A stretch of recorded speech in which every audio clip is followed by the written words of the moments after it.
Well, welcome to the first episode of Conversations with David Ibarra. As we developed this podcast program, and I thought of, well, who was it I was going to have as my first guest? And Mickey, I didn't have to think very long until your name came to mind, because everything I've ever done, you've been there. So we're going to have a conversation called the Ibarra Brothers and the early years. So, Mickey, welcome to our program. Well, thank you, David, and I'm delighted to be the first. Well, I thought that we're going to cover about 5 topics in our early years life, and I'd like to just have a conversation of what we each remember and what impact those 5 points in our life made on our achieving the success that we've each experienced. Let's start with the early years. Tell me, what is it that you remember about those early years, and tell our viewers a little bit about our untraditional childhood? Yes. Well, I think the early years were a time of confusion, at times hurtful, at times lonely. I think the kind of experience that we had being raised in foster care for most of the first 15 years of our lives, I think from the outset, feeling a bit lost at times and wondering where we belonged and even who we belonged with, given the fact that our parents were really, for the large part, absent, meaning our natural parents. I do, though, have very strong memories of our father, Francisco Ibarra, who really, while not always frequent, but always remained in the picture. Mm-hmm. And I remember being so excited always to be in his presence, to spend time with him, all of that sort of thing. And I also, though, remember from the early years feeling a great deal of responsibility for you and your feelings, your safety, your ensuring that you were, in fact, taken care of. So that was the early years. I think that most early years are really a time of confusion, a time of hurt, a time of anxiety that we had to figure out how to overcome. You know, it's interesting, as I remember Dad coming to see us, and I was always just so excited because, whether it was true or not true, but in my own mind, I had developed some kind of superhero that he was my hero, and I couldn't wait for him to come. Yeah. But as he left, he always went through the same ritual.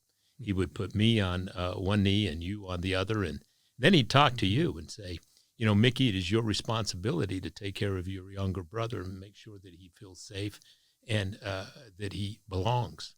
And I often wondered, while the impact was great on both of us, for sure, and I know I had more difficulty, I think, than you may have had, or did I? I think to myself, what kind of impact did that put on a 2-year-old, 3-year-old, 4-year-old, to always have the responsibility to be not only a kid, but to be a guardian, to be the father, the mother figure to a younger brother. And, as I recall, too, I didn't know any different. So it was as though it was natural. Doesn't everybody do this? I had a little brother, and I needed to take care of him. And yet I also do recall, always being concerned about your feelings and that you were being okay. We dealt, as I recall, with our circumstance quite differently. I was the outgoing, gregarious, trying to please everybody and make everything all right. My memories of your experience standing right next to me was one of introversion, that you really took our difficulties, our upbringing, the insecurities really inside. Mm-hmm. And there was an anger about that also that manifested itself in different ways. But we were both lost at times and manifested that hurt, I think, differently. Well, there's no doubt about it. I think that for me, I think the most biggest motivator was I was always frightened, scared, Yeah. and angry because I felt like people picked on me because I was darker or I heard racial slurs. Didn't understand it. But one of the benefits is that I always felt like when I was lost to look for you. And you were always near, and it always worked out. Well, I recall, David, there was a time in our early years where you would not speak. Yeah. You would not speak. Can you imagine anybody believing that today? You could not speak or would not speak with anyone but me, even for the simplest things. I mean, a few occasions where we got an opportunity to frequent an A&W root beer stand. Okay, what would you like, boys? You whisper in my ear. Yeah. And then I'd tell them because you wouldn't speak. I can remember Dad getting really angry at me for not daring to tell him I wanted an orange soda. We were at Liberty Park, and I whispered into your ear, and I got the orange soda, but I got a scolding with it. Yeah. But at any rate, what would, if you had to sum up the first 14 years, what would you say was the high point of your memory and maybe a low point? Well, high point, I think early on, one of the things that really helped overcome circumstance that I found myself in was sports. I mean, sports was a great equalizer. One, I mean, nobody really cared what color you were, where you came from, whatever. You could hit the ball. You can catch the ball and whatever like that. That was just a great experience. In addition to that, also, I thought that sports really, because it's a team, unless you're playing tennis, and I wasn't playing tennis at that age, it's a team sport. So you do get a sense of belonging, which is something that I think that we both were looking for, a sense of belonging. And I think sports, through that hitting and catching and all of that, it's about achievement. It's not about who you are. It's about what you do, what you produce, all that sort of stuff. So I would say that as I evaluate the first 14 years of my life, it was a great memory for me were sports, starting with Little League, baseball, and going on from there. And I do think it connects into a vehicle for overcoming those feelings of confusion or not belonging and all that sort of thing. So I think that was it. Switching gears as to the low point. The low point is clearly, so where are your parents? Well, your name's Ibarra. And that's what it was for us in early Utah. Ibarra. Well, we didn't even know what the heck our names were. Ibarra. I don't know. Probably didn't really start hearing that consistently till many years later, not in Salt Lake City or Provo, Utah, but rather California.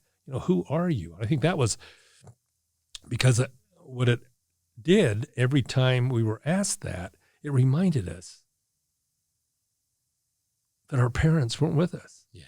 Who gives their kids away? Yeah. Who does that? And I also think for me, and I suspect that may have been you as well, it automatically triggered a defensive response. Right. Because you don't want your parents to be seen in a bad light. Yeah. True. But it's hard to explain as a youngster. Well, and for me, I think I'd dovetail that the down point was the sense of embarrassment. Yeah. Yeah. How'd this happen? Who does that? Happen? Yeah. And then to mask the embarrassment first of not talking until I was about 7, to then fighting and feeling the anger and channeling the anger, that if I could get people to stop laughing at me, if somebody was laying on the ground after I knocked them out, and they would look at them instead of me, and that caused me a great deal of problems. I think the high points are 2. In 5th grade, meeting Sam Francis, a teacher who really talked me out of my shell and introducing me to sports. And you and I were not good. We were the best in what we did, and people looked up to us for our ability in football, baseball, and basketball, and taught me to believe in myself. And and became my very first mentor. So that was a strong point as well. And then the ability to have a bond with you, a family member that's way different than any other brother could possibly have, because it's much more than brotherhood. And so the brothers Ibarra became bonded, that not very many people have ever been able to separate us in our lives. No matter whether we agreed or disagreed on certain topics, we always come back to the place, because it'll be that way for our entire lives. So I ended up getting more than a brother. I got a parent, a mom, a dad, and that was good. I'd like to move to a different subject and move on to what I like to call the move. Tell us a little bit about that. And it was when I was 14 and you were 15, and share with the audience the move. Yes, and that year was 1966. Wow, we're old. That was a long time ago, but it's like it was yesterday. Mm-hmm. I mean, it was that significant event in our life that I think was one of the clear crossroads that made all the difference in our future. I recall what was to be a week-long vacation with our dad that we were thrilled about, who by that time had left Utah and was running a successful small business, the Mona Lisa House of Beauty. Dad is, you recall, a hairstylist, and very good. Was. Very popular. And I recall you working him over from the moment we arrived till the moment we left, until you got him to yes.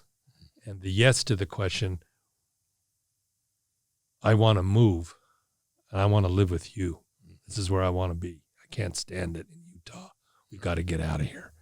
Well, I don't know if it was we, but I got to get out of here. Right. And the question, of course, that Dad had, number one, I give our dad so much credit.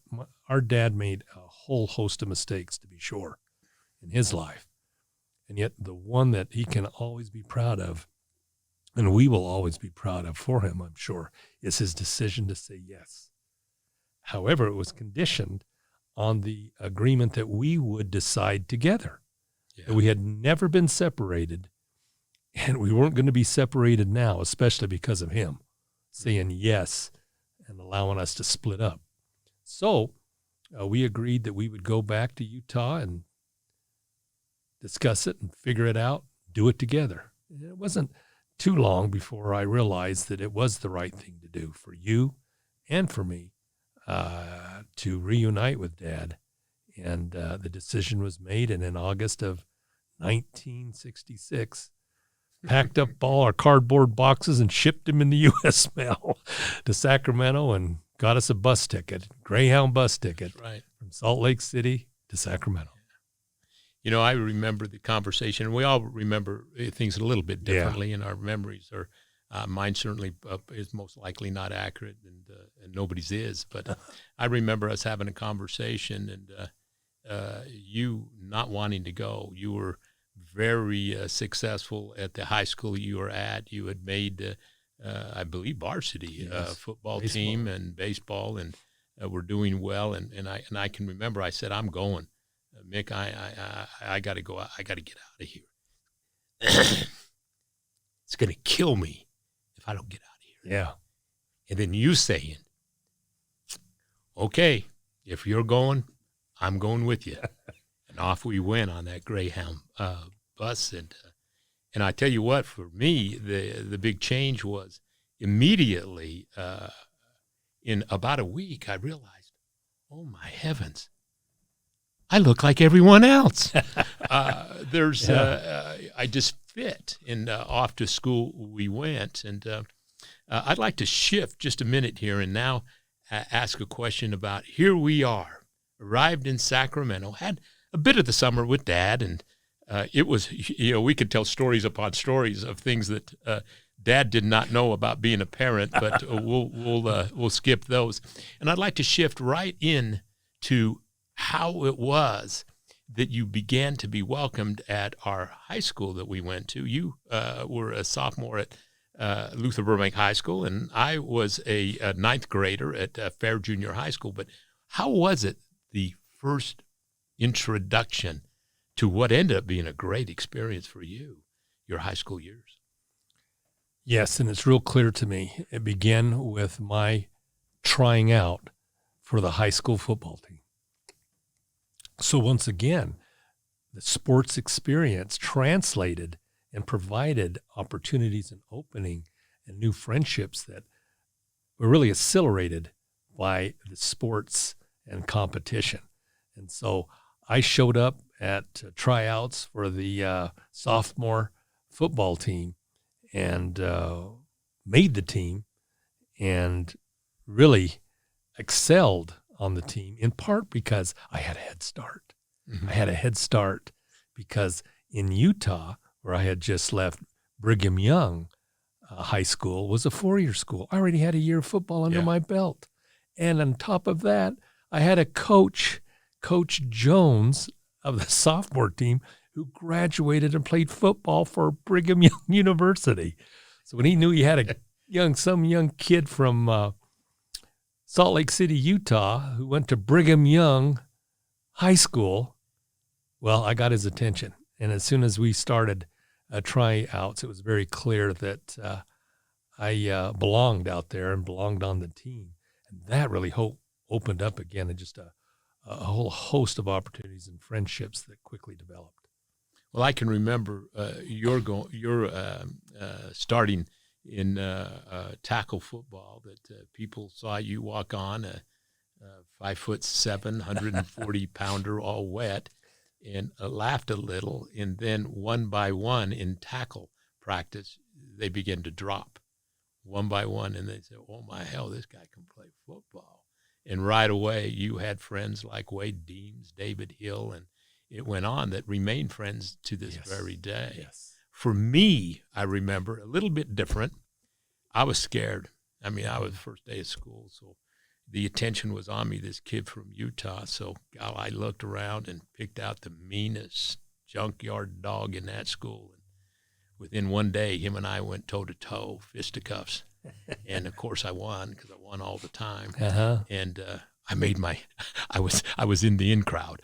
Don't say nothing to that guy. He'll knock you out. Yeah. And then went out for the football team and met the best friend that I would have throughout my life, Fernando Arroyo, who was the quarterback, and I was the quarterback from Utah. And so I think on our first play, he punched me out, and I hit him back, and we've been friends ever since. But the one thing that I still was anger, had an anger issue, and that was a part of me for most of my youth and frankly, a big part of my adult life, is that it began to shed because it began to have experience. I'd like to, good experiences. I'd like to drift over to a little bit about your student politics at Luther Burbank High School. Tell me about that. I credit my interest in government, in politics, campaigns, and elections. I do give much credit to my high school government teacher, Mr. Steinbeck, who would give extra credit to students that attended city council meetings, the legislature, a campaign speech. And boy, let me tell you what, I was an okay student, but not that great of a student. And I needed every bit of extra credit I could ever earn to get the grade that I wanted. And so it was through that experience, and again in his teaching about the importance of our civic responsibility, it really just stuck to me that I enjoyed it, and I wanted to be a part of it. And, of course, that was also expressed through student government. I ran for the senior class president of Luther Burbank against a woman. I can't believe that I still remember this, but my opponent was Ann Gamble. And I remember my slogan for the campaign was, "Don't gamble, vote Mickey for class president." Oh my gosh. And I won. So it was a lot of fun, and I enjoyed that. And again, that's where I think that the social experience through student government really also helped drive the social advantage experience that I had in sports, people knew who the football team members were. They knew who the basketball team members were. And they wanted to be around you. They wanted to be a part of it. And so it was really helpful to me to have earned a name or a reputation on a sports team, and then to be able to just parlay that into a position of student government. Well, it was interesting when I joined you at Luther Burbank and my sophomore year, and went out for the football team. Of course, Coach Jones was right there and knew all about me, and I had a very good season and received most valuable football player, and then the junior year and you move into senior, us being able to play football together was certainly a joy. And me going on to become a junior class president in a little different fashion perhaps than you did. I think everybody was afraid to run against me, but getting involved was a good experience. I wasn't a very good student, and I didn't show up much. I never missed a party, but I sure missed a lot of classes, and I always relied on my ability to pass because I was a football player, and normally that worked. It wasn't the best decision in my life for sure, because I had to make up for that, but it was really fun, a fun experience, us going to high school together, that's for sure. Yes, and it was a significant, in my view, a very significant achievement for us both. I mean, I came from a high school that had 300 people from 9 to 12th grade. And our first year at Luther Burbank, there were 3,000 students attending. Yes. That was just prior to the opening of Kennedy High School, where it went from 3,000 to 2,000. But making that transition from very small community and small school to a major community population, as well as a big student population, that was a big jump, and we did it well. Perfect. That was fun. Let's transition into a time period in our country that was very different, and in our service to our country in the military. Why don't you tell me a little bit about what was going on in the country, certainly the Vietnam War, the protests, the division, racial divides, and how you went about deciding to serve, and what you did, and what did you think of that experience? Well, this takes us back to 1970. Again, with Vietnam raging. It's hard to imagine that. At one time, the United States military had 500,000 soldiers in country, which required a massive, massive draft and recruitment program to feed the beast and provide the personnel. The truth is that my commitment to the U.S. military was largely a result of my difficulties attending college. Our parents were unable or unwilling to provide any support for tuition, room and board, and that sort of thing. I found myself as a freshman at Brigham Young University, and it was expensive, and I wasn't performing very well in school, and I was broke, and I could see that it wasn't going to be possible for me to move from freshman to sophomore. So I was going to take a break, not only because I was broke, but because I really wasn't sure of what I wanted to do. And I felt like the military experience would give me an opportunity to kind of figure that out, maybe grow up a little bit better too. And then thirdly, at that time in my life, 19 years old, I was old-fashioned enough even then to believe in patriotism and believe in responding to the call of our country that needed soldiers to fight a war that the leadership of the country decided was worth fighting.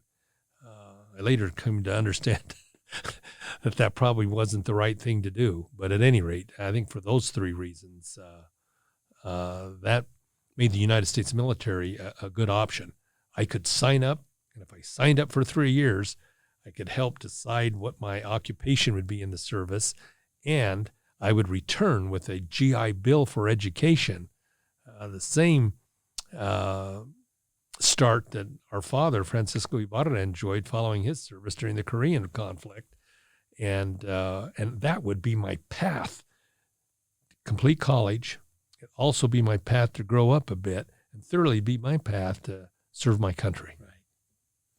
Yeah, for me, it was. I can remember we had a party at the house. You had already left, and they had the ping pong balls where your date would come up, and Yes.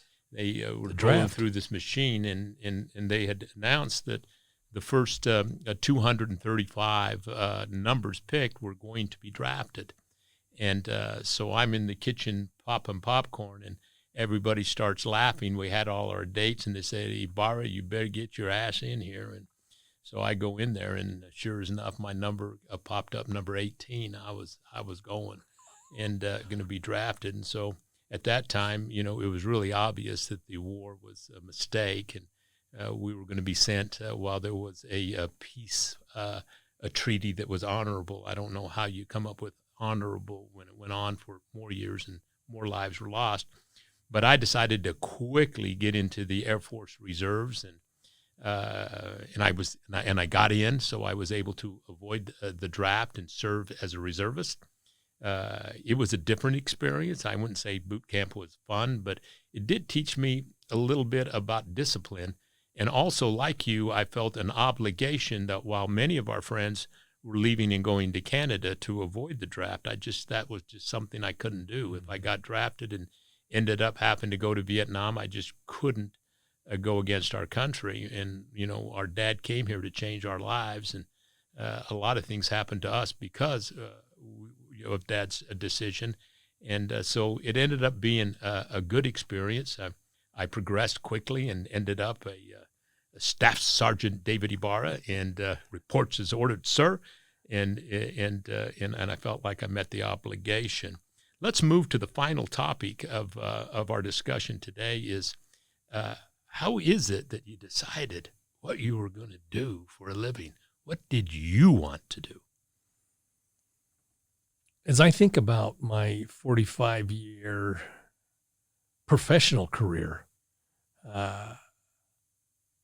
I think of Mr. Steinberg once again, who not only helped me understand the importance of government and civic responsibility, but also what a difference a teacher can make in a person's life. Teachers make an infinite impact that for the most part they'll never fully know about in a person's life, in a student's life. I certainly was the benefactor of not only Mr. Steinberg, but other teachers that cared about my future. So early on, I felt myself interested in teaching and education. And of course, for the first 5 years of my career, I tell folks, and I believe this, I started at the top as a teacher of at-risk high school students. Many folks would categorize our experience, David, as being at risk. Well, I wanted to have an opportunity with kids that were struggling to see if they could be helped.